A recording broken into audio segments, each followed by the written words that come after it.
بہن کہتی ہیں کہ میں نے فرض کرے نماز پڑھ رہے ہیں، دائیں طرف سلام پھیرا السلام علیکم ورحمۃ اللہ، بائیں طرف منہ تو پھیر دیا لیکن منہ سے سلام کہنا بھول گئے، نماز ہو گئی یا نہیں ہو گئی؟ دیکھیں، پہلی مرتبہ السلام کہنا واجب ہے، اور علیکم ورحمۃ اللہ کہنا یہ سنت ہوتا ہے دونوں طرف۔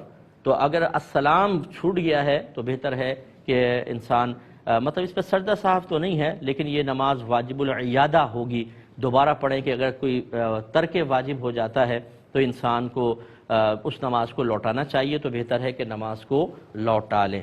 ایک سجدہ صاحب نہیں ہے اس پہ۔ ایک یہ کہتے ہیں کہ اگر تلاوت قرآن سن رہے ہیں، اس میں نبی کریم صلی اللہ علیہ وسلم کا نام آ گیا، یا ہم قرآن پڑھ رہے ہیں، تو کیا درود پاک پڑھیں یا نہ پڑھیں؟ دیکھیں، جب قرآن پڑھا جاتا ہے تو خاموشی سے سننے کا حکم ہے۔ یہ وہ مقام ہے کہ جہاں پر درود پاک بھی نہیں پڑھ سکتے ہیں۔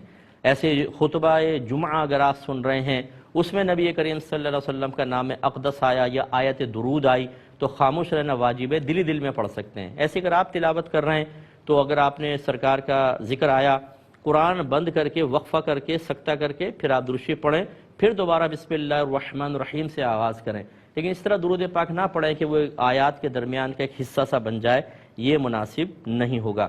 یہ کہتے ہیں